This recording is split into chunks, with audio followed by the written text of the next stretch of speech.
Hello, welcome to another episode of The Crystal Goddess. Today I want to look at the question of what is a gem. Now, we've looked at crystals. Now, what is a gem? And notice I'm not saying gemstone, because gems themselves can actually be one of two things. They can be organic or they can be inorganic. So inorganic would be your crystals with your crystalline structures, so something that the planet has created basically. Or organic is something that a living organism has created, or a once living organism has created. So for example, amber used to be tree resin, or jet used to be a tree, or you've got pearls which are created by a living organism. So they would be your organics. And it basically, the term gem refers to anything in those categories that are used for ornamental purposes, or to be carved into, or to be worn as jewellery. And if you want that to be a gem, then it has to fit a criteria. The criteria is quite rigid. It's beauty, durability, rarity, and desirability.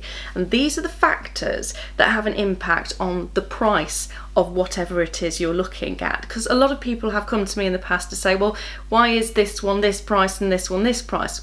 Those four factors come into play. So we're going to look at them individually. So first of all, we've got beauty. Now, beauty can be seen as being in the eye of the beholder. Of course, one person's going to like something more than another. One person might like pearls, one person might prefer diamonds, and that's fine. But you can actually categorise and look at the beauty qualities of a stone or a mineral or an organic. So shape would be one. Cut, size could be one as well. The colour, especially when you're looking at coloured gemstones. Coloured gemstones are really important. The depth of the colour, the intensity of the colour really can have a massive impact on the pricing of a gemstone, as can the transparency. So for example, you might have an emerald which is beautifully coloured but very heavily included, so you can't actually see any light passing through it. Or you could have a diamond which has got no colour but has this amazing clarity. So clarity can be a big factor as well. Transparency is important. So we've got colour, we've got shape, we've got style, we've got the cut as well, and size can also have an impact. And then we've got the colour and the transparency. The other thing that you can consider as well is the lustre. So we're not just talking about pearls. Pearls, we talk about lustre a lot with pearls because of the nacre or the nacre.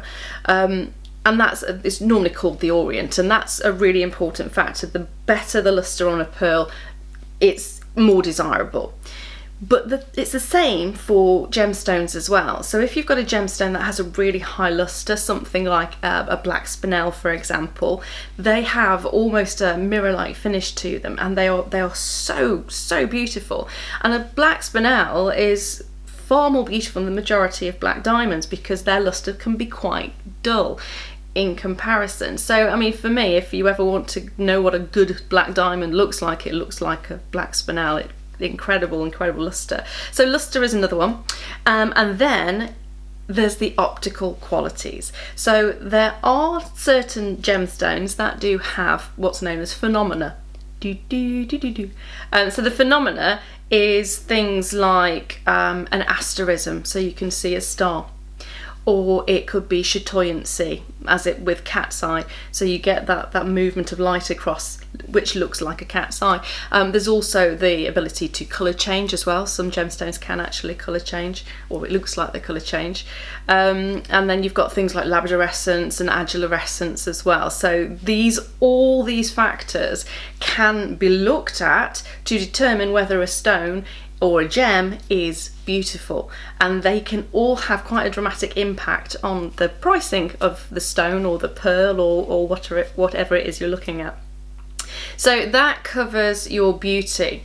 The next one is durability, and durability is basically the gem's ability to withstand certain external issues, I suppose. So hardness, toughness, and stability are the three that you look at there.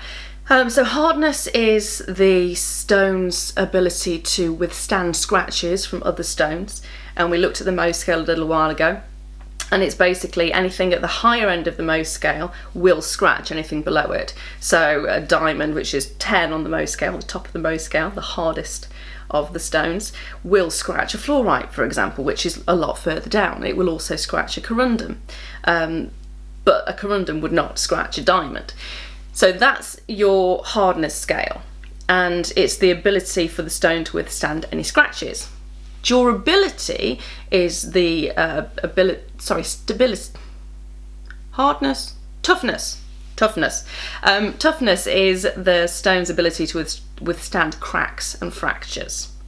So that's, for example, an emerald is not a very tough stone because it will get knocks and chips from it, and you'll often see when you look at gemstones set into jewellery, emeralds set into jewellery, if you look at them under a loupe, you might find little chips taken out of them.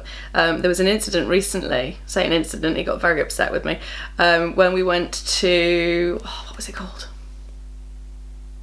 The Jewellery and Watch Show, and I went to this amazing display with all these fantastic emeralds, and he asked if I wanted to look at one, so of course I chose the biggest one, and I got the loupe, which I will show you in another episode, but I got the loupe out and I looked at this emerald underneath the loupe, and it was a gorgeous colour. Don't get me wrong, the colour was phenomenal, but there was a huge chunk out of it, and you couldn't see it. If you were just looking at it because of how it had been set, you couldn't see this chip being taken out of it until you got right up under the loupe and you saw it, and I said I wasn't interested because of this, and he got really upset with me, and said, you do realise that colour is the biggest factor. I said, yes, but you do realise this is not a tough stone and it's already got a chip out of it. So, do you know what? Colour and size, and it was massive, but colour and size, if it's got chips taken out of it, nah. But that's the other one. So, toughness is the ability for it to withstand cracks and fractures. Then you've got, it's all going out of my brain today. Durability is stability. Right, so you've got stability, and that is a crystal or a stone or an organics ability, gem basically, a gem's ability to withstand any external chemicals. So for example, perfumes. A pearl does not like perfume. So pearl is a really good example. So pearls don't like creams, hand lotions, hairsprays, perfumes, anything like that. It can really affect your pearls. So they always say it should be the last thing you put on when you're doing your makeup and everything else. It's the last thing you put on to withstand the cross-contamination. And it's the first thing you take off as well. So those are the three factors for your durability. So we've had beauty, we've had durability. The next one is rarity. And rarity isn't just about how limited a specific stone is. Of course, that does have a play. So for example, if you've got something like a tanzanite, that's limited to one location in the world. So that's rare because once that source is gone, we might never find a source like that again, ever. That's it. So that is really rare. But you might also then look at something like, say, quartz. So a quartz is one of the most abundant, because it's silica based, it's one of the most abundant crystals on the planet, or gems on the planet. But amethyst is actually quite, and you won't really know this or think this, but amethyst is quite a rare variety of quartz to find. So if you have a really, really nice, deep purple, perfectly formed amethyst, that would be quite rare. Or diamonds. There are so many diamonds in the world. I mean, they are abundant. They are massively abundant.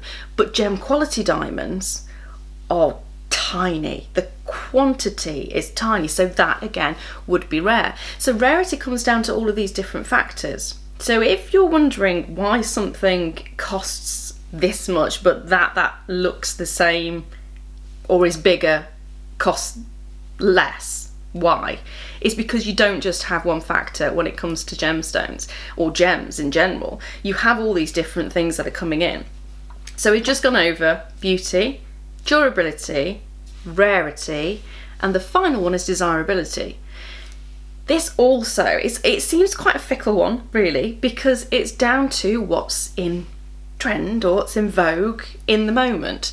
So, for example, if a member of the royal family gets engaged and they use, for example, a sapphire, which was indeed the case a little while ago, all of a sudden, sapphire sales are going to go bananas because people want what the royals have.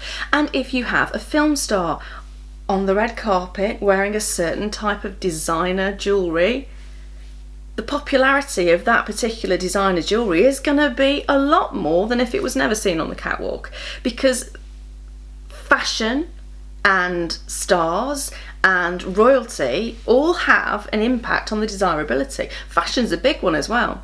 I mean, many years ago, pearls used to be absolutely adored completely, and then they kind of went by the wayside. Jet, great example is jet again. So Queen Victoria, when she lost Albert, started wearing mourning jewellery, which was black jet jewellery. There was a massive boom in the Victorian time period where lots of people were buying jet, lots of people were wearing it, and then all of a sudden it kind of vanished and not many people know about jet. So desirability, it comes down to the time, it comes down to who's wearing what when and who's most popular when, what's in the films and what royalty are doing, really. So all of these factors can have a massive impact on the value of a stone. But a gem, if you want to class it as a gem, has to come under those categories: beauty, rarity, durability and desirability. And hopefully that's explained in a little more detail what a gem actually is. So thank you so much for watching this episode. It's been great just chatting with you really about it. Let me know if there are things that you want to learn about. Now, I have had lots of requests to actually see the gemstones when I'm talking about them, which I think is great feedback. And of course, we're here to see and talk about gemstones, so of course, I don't have lots of them with me, but what I can do is I can definitely find little clips and little pictures, and I've got some friends I've been talking to who are going to take photos of their bits and bobs as well. So we'll get a good stockpile of footage for you so you can see the gemstones as we move forward. So thank you for watching, and I look forward to seeing you next time on The Crystal Goddess.